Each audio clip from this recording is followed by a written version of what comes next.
Este homem é um assassino. É o que diz a justiça. Revoltadas, perto de 1.500 pessoas cercaram a delegacia com a intenção de linchar os policiais e pedir justiça.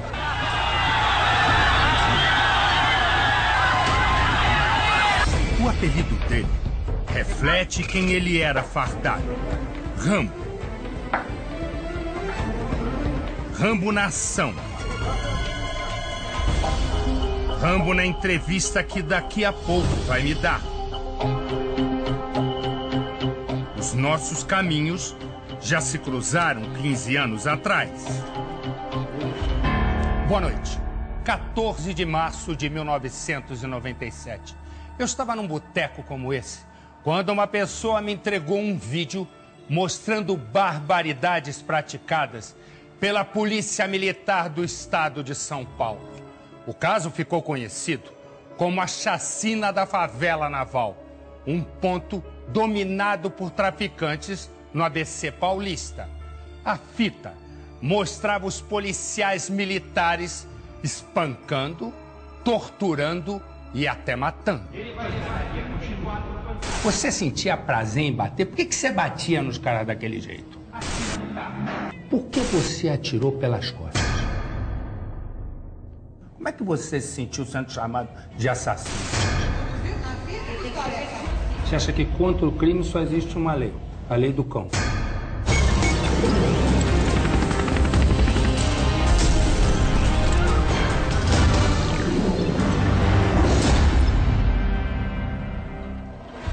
Durante 15 dias, eu e mais 13 companheiros investigamos a ação policial. Cada desmando, quem apanhou, quem morreu, quem torturava e quem matava. Exatamente no dia 31 de março, o Brasil descobriria a verdadeira face da polícia do mal. Município de Diadema, Grande São Paulo. 00:07 do dia 3 de março de 1997. O pelotão da Polícia Militar do 22º Batalhão começa oficialmente o que seria uma operação de combate ao tráfico de drogas num beco da periferia. O carro é parado. Os ocupantes descem. São encostados na parede, mãos para o alto. Ninguém oferece resistência. Mesmo assim, o PM se irrita. Cala a boca. O outro policial é mais violento.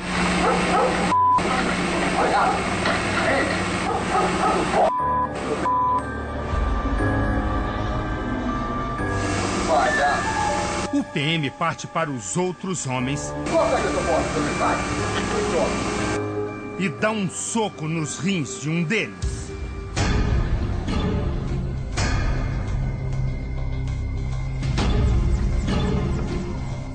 00:20.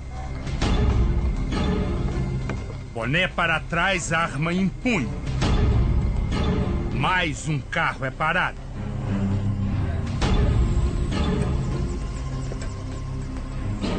Esse PM lidera a violência.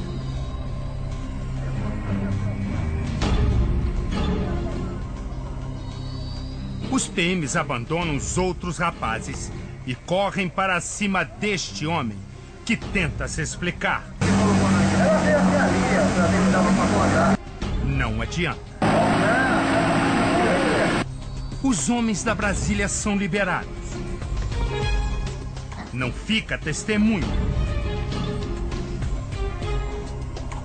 Os policiais militares escutam explicações e se irritam ainda mais.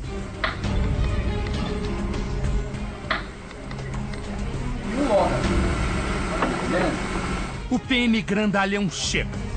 O rapaz passa a mão no rosto esbofeteado. Pouco depois, o PM grandalhão vai com ele para trás de uma parede. A pancadaria não atrapalha a conversa dos PMs.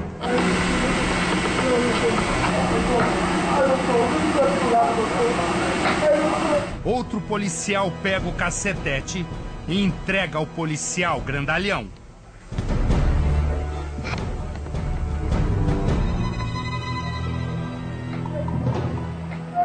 O cinegrafista amador consegue pegar parte da cena onde o PM grandalhão espanca o homem. Mesmo diante da súplica do rapaz, o grandalhão balança a cabeça e chama o parceiro, que já está apontando a arma para o motorista de outro carro. Ele então caminha com tranquilidade, a arma em punho. 30 segundos depois, o tiro e o silêncio. Toda a tortura demorou 8 minutos. Em nenhum momento, os policiais acionam pelo rádio a central da PM para saber se os carros são roubados. Chega outro carro. O PM leva a mão à cintura, onde guarda uma arma clandestina. A oficial jamais é usada. Mais uma pessoa, mais agressão.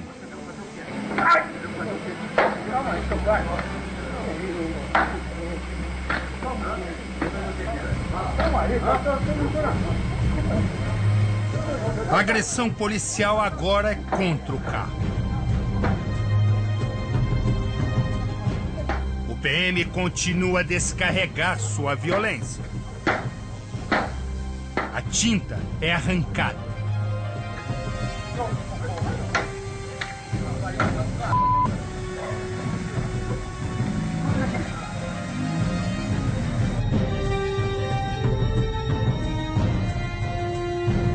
O policial que os companheiros chamam de Rambo carrega no peito 3 insígnias por cursos de especialização. 2 horas e 28 minutos depois, ele e os outros policiais dão por terminada a operação. O pelotão com 10 PMs usando carros novos voltaria 2 dias depois e uma nova face do crime seria revelada. 00:36 do dia 5. Rambo brinca com a arma. Coloca o pente. O primeiro homem, de camiseta e short. O PM conta o dinheiro do rapaz e guarda. É o pedágio.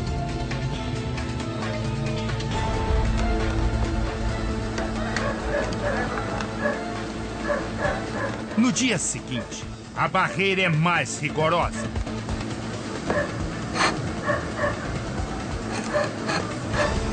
Como o soldado não tem como incriminar o dono do Fusca velho, ele então se vinga furando os pneus. A revista é ameaçadora. A arma coça a mão de Rambo. Daqui a pouco, ele vai usá-la novamente.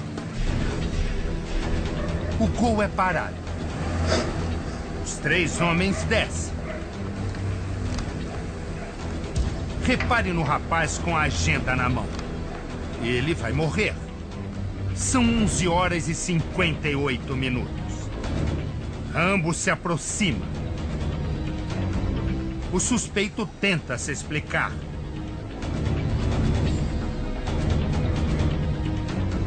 O primeiro golpe de cacetete. Outro. Mais outro. E outro. O PM grandalhão pega o pé do rapaz. Torce. A pancadaria continua. O grandalhão agora dá com cacetete no pé do rapaz. Em apenas 3 minutos, ele vai levar 34 pancadas. Mas o pior ainda está por vir.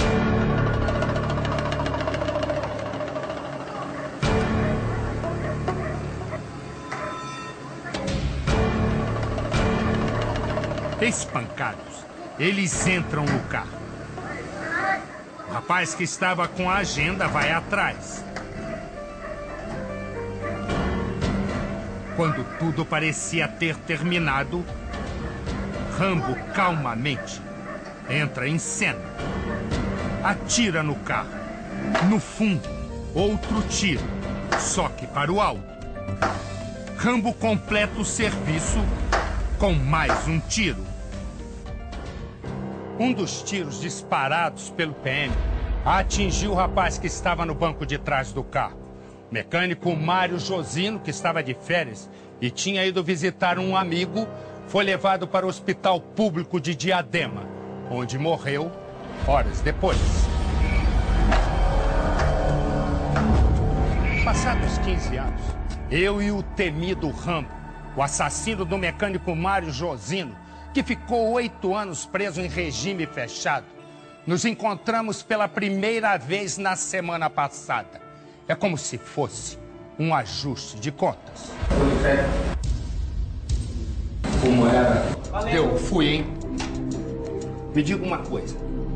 Se eu tivesse um outro Rambo que não fosse você, e casualmente atirasse, também sem querer matar, e matasse uma filha sua, a pergunta é, você acha que a punição de 15 anos seria suficiente?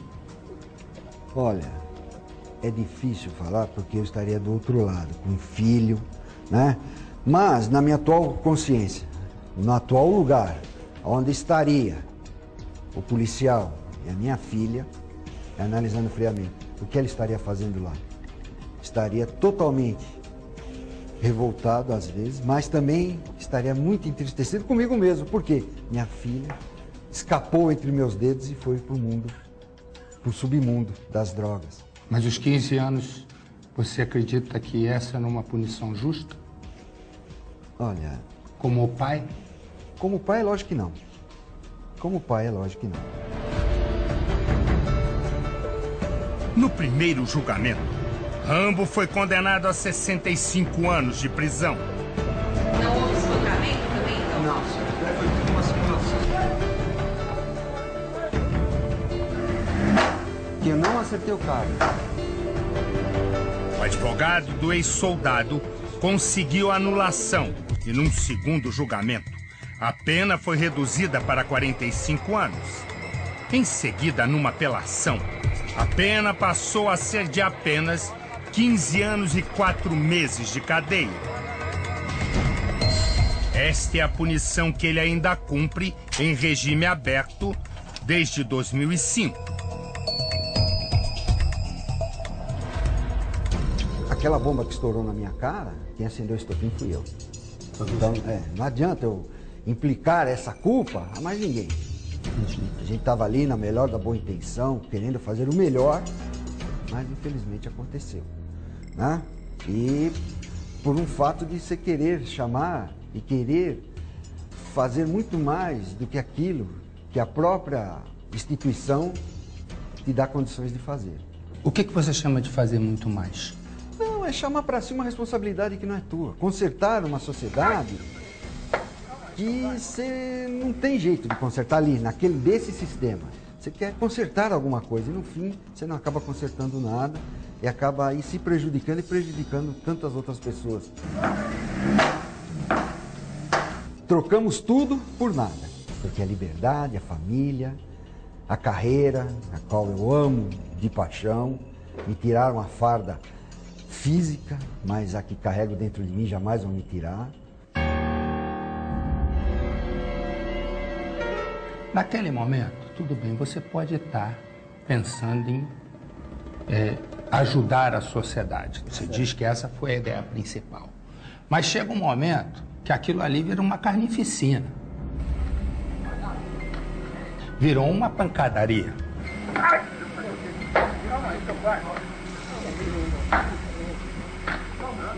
Você sentia prazer em bater? Por que você batia nos caras daquele jeito? Não sentia prazer nenhum, mas era o que acontecia. Todos eles, é que a fita não tem uma certa continuidade, mas todos eles eram reincidentes. De várias vezes estar ali. Todas as outras vezes, porque a fita, você sabe até melhor que eu, a fita tem meia hora de duração, mostra 48 pessoas sendo abordadas e 5 dessas 48 sendo realmente constrangidas, mais duramente. Constrangida é apanhando. É.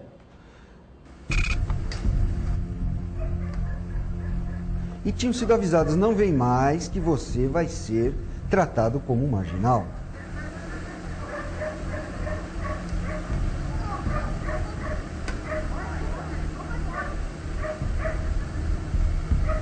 Vocês não estavam ali para fazer pedágio também? Não, jamais. E jamais... por que o soldado aparece contando o dinheiro de um deles e pondo no bolso? Não, porque o que mostra a fita?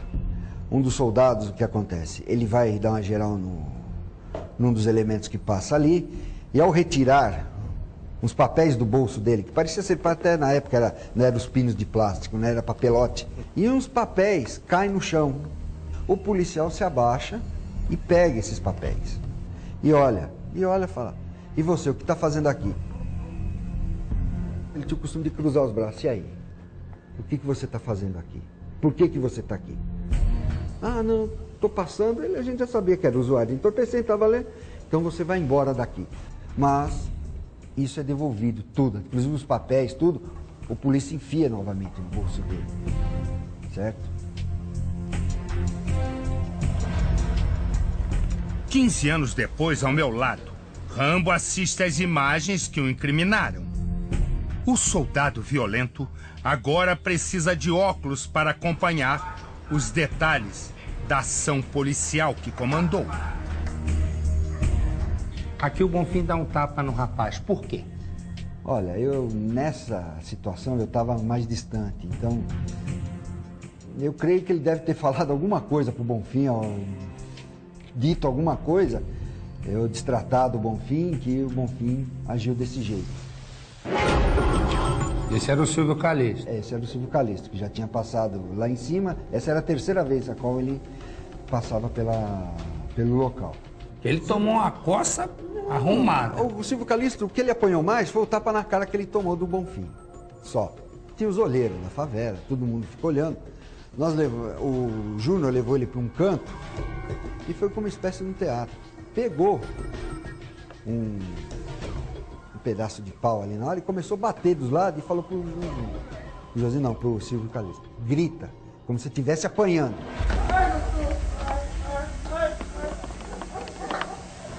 Mas como o pedaço de pau que ele pegou era pequeno e ele batia na lata, batia no couro, eu levei o cacetete para ele e falei assim, bate com isso, você vai se machucar com isso daí. E pode voltar, eu voltei rindo, por quê? Pela encenação que eles estavam fazendo ali atrás e não aparecia na câmera, infelizmente. Tanto é que ele não teve lesão nenhuma, porque se o Júnior se predispõe a bater nele realmente, como supunha-se ali atrás, ele não saía dali andando de jeito nenhum.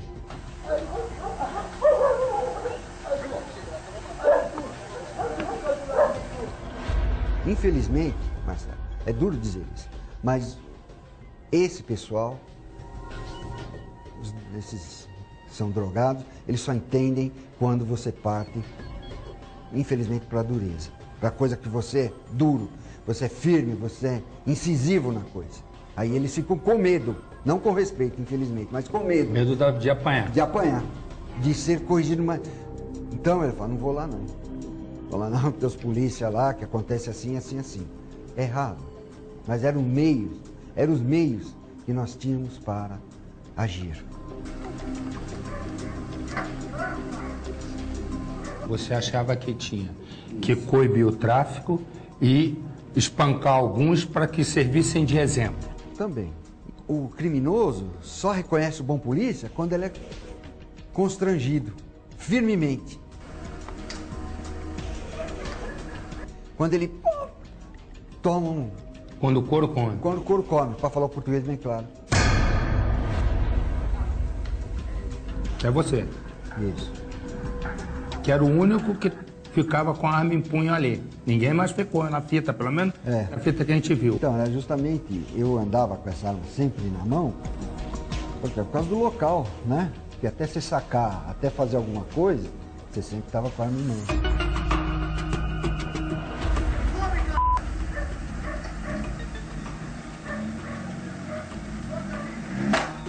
Quando dá 3 metros e pouco, Você vai puxar a arma e dá um tiro. E depois dá outro tiro. 2 tiros. Por que você atirou pelas costas? A intenção era o seguinte. Foi que o Josino, eles saem com o carro, e o Jefferson, que dirigiu o gol, ele para o carro, ele diminui e faz menção de sair do carro. E fala qualquer coisa, eu vou na corregedoria, ele para mim falando, e faz menção de sair do carro. Como os ânimos já estavam acirrados, se ele sair do carro novamente, ia se perpetuar, eles iam, né, apanhar de novo, vamos pôr a palavra bem clara. E eu dei um tiro de advertência sem qualquer intenção de atingi-lo. E ele saiu e foi embora. Por quê? Você deu o segundo. Aí dei um outro pro alto. Foi sem qualquer intenção de produzir, né, o fato. De matá-lo. É lógico, né?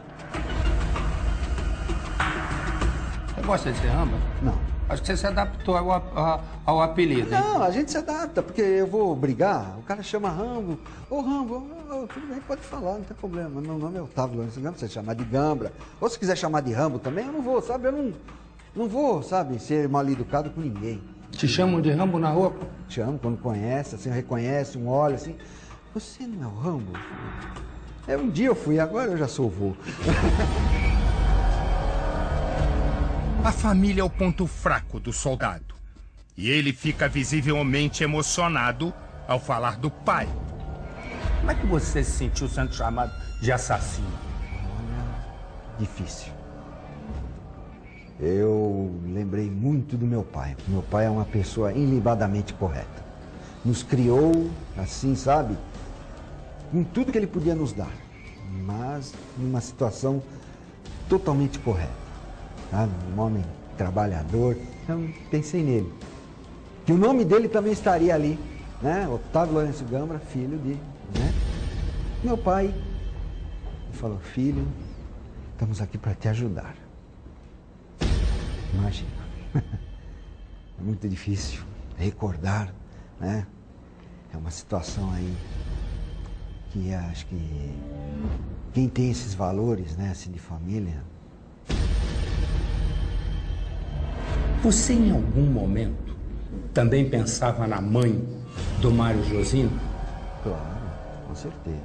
Foi levantado pela própria imprensa, né, pela mídia, que a mãe dele, né, foi... que há muito tempo atrás, quando eu era criança, eu tinha por volta de 4 anos, a minha mãe teve um problema na mão e ela lavou roupa para minha mãe. A mãe do Mário Josino que morreu. É eu que levava todo mundo para a escola. Tanto eu levava meus filhos, como levava o Rambo, como levava o irmão do Rambo e mais criança do Jordan. Tinha dia de eu ir atravessar quase 15 crianças na avenida. Inclusive o Rambo. Inclusive o Rambo. Agimos errado? Agimos. Mas isso não causa nenhuma, assim, orgulho nenhum. É justamente o contrário. Mesmo na época a gente ficava, todos nós ali se ressentíamos um pouco. Por que tem que ser assim? Entende? Mas era uma cultura e era meios que nós tínhamos.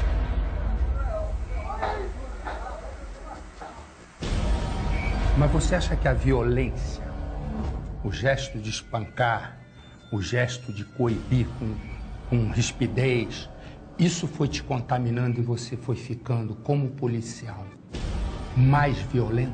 E foi se adaptando àquilo? Ah, sim, com certeza. E foi sentindo prazer? Não. Mas também não foi sentindo dor na consciência? Não. Prazer não. E nem dor na consciência? Não, dor na consciência só quando... Quando viu que o cara tinha morrido? Não, quando o cara tinha morrido, ou às vezes quando você... Até você se sentia que você tinha se exaltado. Tinha passado dos limites.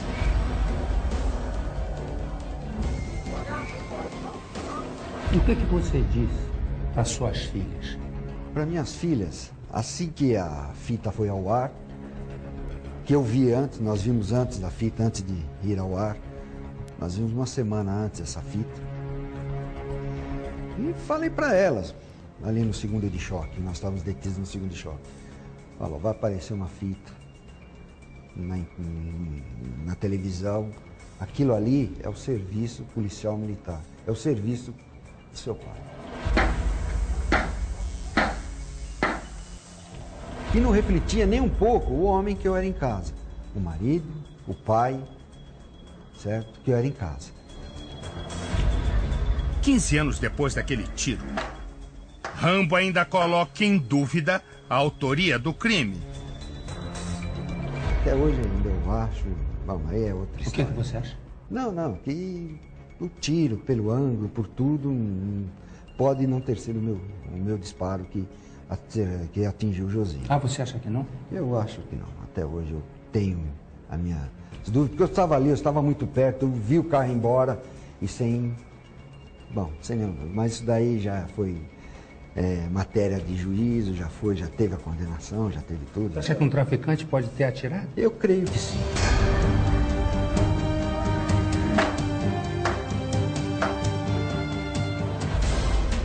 Livre da cadeia 8 anos depois do assassinato do mecânico Mário Josino, Rambo tremeu ao se ver de novo em liberdade.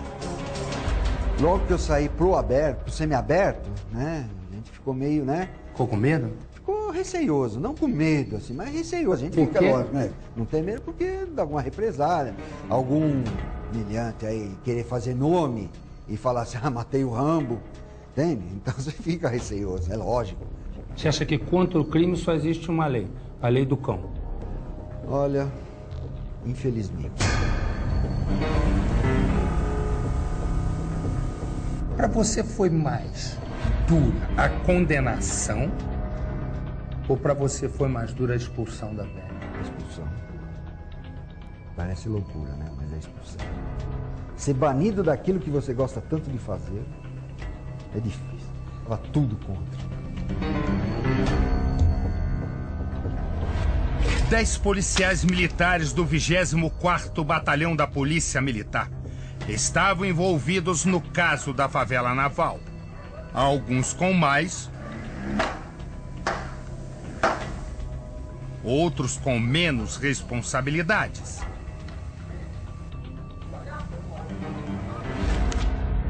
Nove foram denunciados pelo Ministério Público de São Paulo. 3 deles, incluindo o Rambo, foram expulsos da corporação, o que é a maior desonra para um militar.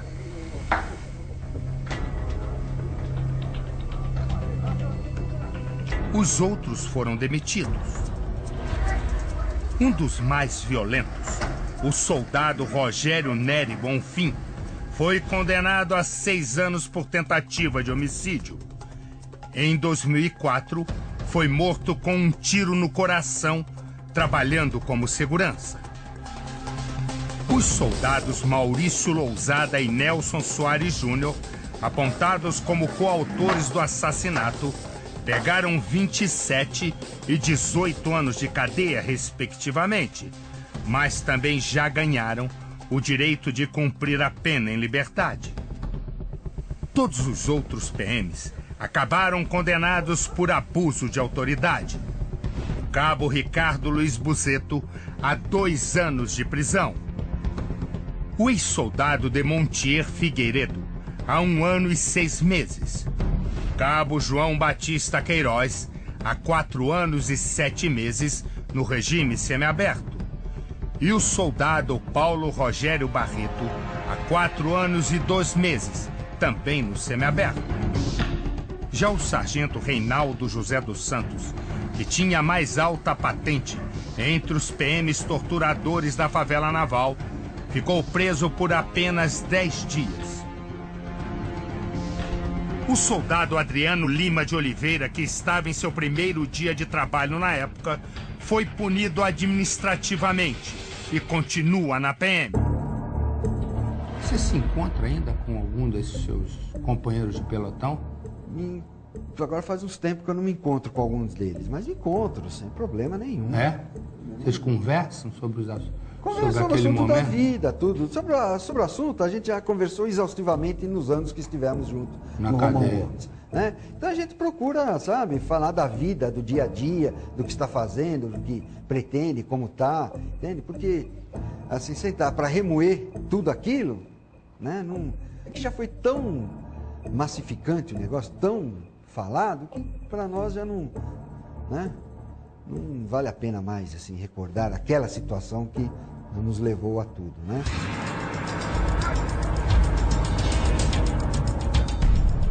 Você acha que se, porventura, a fita não vem a público, a solução final seria outra? Ah, com certeza. É?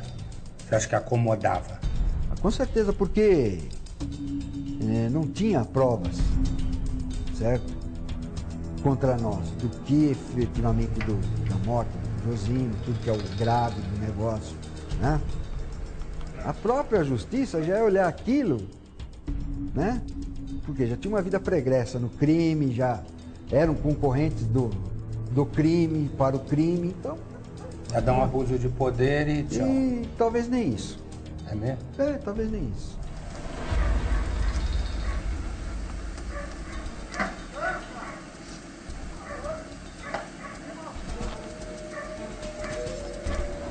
Rambo está solto e a família do mecânico Mário Josino continua presa na dor e na pobreza. Você perdoaria Não, quem tirou a vida do seu pai? eu não.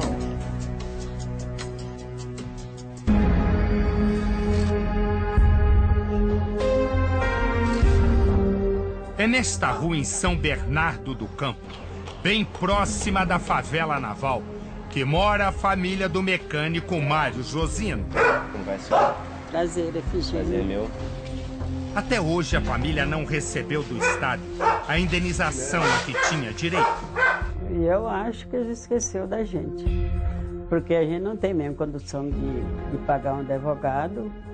E ele era sempre... Mário sorridente, Josino como tá na foto? era o mais velho de 9 irmãos. Era quem sustentava a casa. Por isso, 3 anos depois da morte, a justiça decretou que o governo do estado de São Paulo tinha que pagar R$600 mil de indenização. Quantia que, corrigida para os valores de hoje, já passou de R$1 milhão. Eu sempre sonhava com um sobradinho, uma casinha boa pra gente morar. Eu sempre sonhei com isso. E justo o dia que ele morreu, eu estava fazendo oração quando ele veio aqui. Ele falou: mãe, eu vim falar para a senhora que eu estou ganhando bem, estou estudando, agora eu vou poder ajudar mais a senhora a terminar. Não deu tempo. Na época levantou-se a possibilidade de que as pessoas que estavam entrando ali era para buscar drogas. Vocês já ouviram falar nisso? Eu já ouvi falar isso. O Mário usava droga? Não usava não.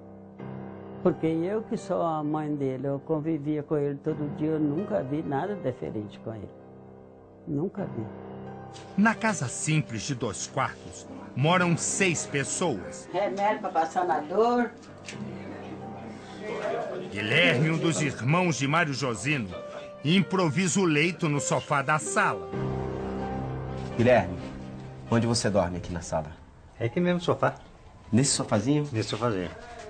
Você é o único que dorme no sofá aqui ou tem mais alguém que... Não, sou eu só. O pessoal dorme mais no colchão mesmo, na cama. É verdade. As infiltrações estão por todas as partes. O armário não existe mais. Tá correndo perigo. Colocaram essa lona, esse plástico, na verdade, para proteger, só que o plástico já cedeu bastante, já tá quase rasgando. Isso aqui... Se rasgar... Isso aqui é pedaço de concreto, olha. É pedaço de concreto. Dá pra sentir aqui. Isso aqui... É dele encher o colchão. Isso aqui é a bomba para encher o colchão. Por que ela já fica logo aqui do lado? Porque o colchão tá furado. É. Então, todo dia, ou toda noite, melhor dizendo, antes de dormir... Ele tem que encher o Cleiton colchão. Vem aqui e enche de ar. Isso, enche de ar. Porque senão fica assim. Fica assim, ele não pode dormir. Tem dia que eu acordo e falo: mas cadê o Cleiton? Porque ele tá quase debaixo da minha cama. teto vai caindo aos poucos. Cleiton tinha 9 anos quando o pai morreu. Como era para você passar o Dia dos Pais sem o seu pai ali por perto? Ali ficava meio que perdido, né, um pouco. Porque como não tinha o meu, eu meio que ficava naquela, mas isso daí eu fui levando assim mesmo. Mas doía demais, era muito ruim. Foi morte Neste natural. caso, o trauma é o inimigo do perdão. Você guarda alguma mágoa, algum rancor dessa história? Guardo, sempre guardei. É uma coisa que eu guardo mesmo até hoje. Você perdoaria Não. quem tirou a vida do seu pai? Eu não. Se você tivesse a oportunidade de dizer alguma coisa pra ele? Só lamento. Só isso. Por ele, nada. A mãe de Mário Josino não guarda mais rancor, mas convive com uma pergunta sem resposta. É eu que levava todo mundo para a escola. Tanto eu levava meus filhos, como levava o Rambo, como levava o irmão do Rambo e mais criança do Jordan. Tinha dia de eu ir atravessar quase 15 crianças na avenida. Inclusive o Rambo. Inclusive o Rambo. Então eu considerava eles todos que nem meu filho. Aí eu ia perguntar para ele, o que você está sentindo de você matar um irmão? Para Dona Efigênia, o tempo é inimigo e aliado. A saudade que sente do filho e a espera pela indenização que nunca chega. Essa daqui é a parte boa da lembrança do Mário. Da lembrança do Mário. Essa aqui é a parte ruim, Essa que aqui dói lembrar. Eu falei que só quando eu receber é que eu vou destruir isso aqui. Enquanto eu não receber, então... Então, por enquanto, a senhora está guardando esse recorte de jornal. Por enquanto, eu estou guardando esse recorte de jornal.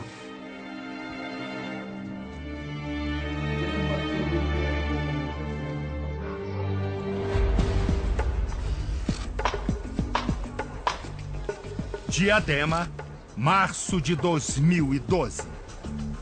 15 anos depois da gravação das cenas, as feridas ainda não foram totalmente cicatrizadas. Mas uma nova realidade surge no cenário que um dia foi de crime e tortura. Crianças que não eram nem nascidas na época brincam e correm pela mesma rua onde os PMs criminosos aterrorizavam os moradores. No lugar desse conjunto habitacional havia apenas barracos de madeirite, assim como no lugar desse outro conjunto que está sendo construído agora. O cinegrafista amador que gravou toda a cena estava posicionado bem ali, no segundo andar de um sobrado que existia ali. E os policiais estavam exatamente nesse ponto. Aqui eles ficavam escondidos e os motoristas, as pessoas que entravam, não viam a blitz montada aqui. Quem vive por aqui aprendeu a lidar com tragédias e dificuldades. Mas nada deixou marcas tão profundas quanto as brutalidades de 15 anos atrás.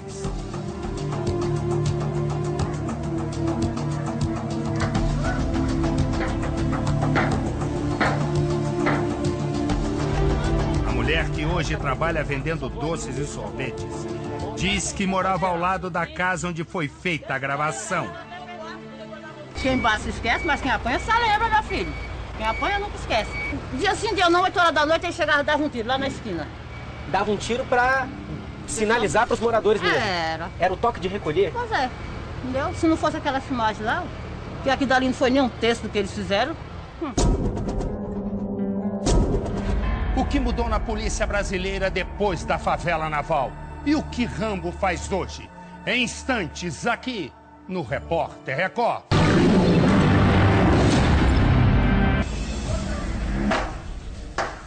O caso da favela naval repercutiu no mundo todo e chegou a ser tratado numa Assembleia Geral Extraordinária da ONU um ano depois.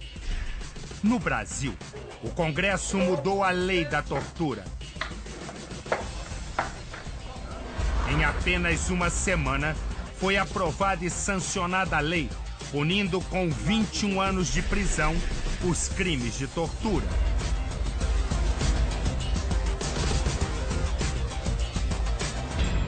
Rambo conseguiu o regime semiaberto em 2004.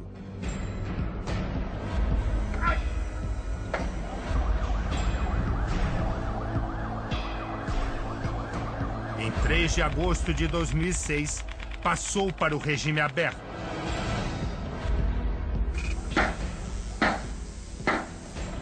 Três dias depois, se separou da esposa, mãe de suas 2 filhas. 48 horas depois, se casou com a atual mulher. Hoje ele tem 2 netos e é pai de um menino adotado de 4 anos. Rambo trabalha como supervisor de serviços gerais. Cuida de faxineiros e zeladores de prédios.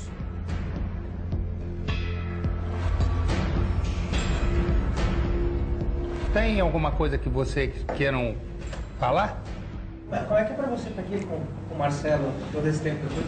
Não, o Marcelo, é lógico, naqueles dias, naquela ebulição, na fervura que tava o negócio.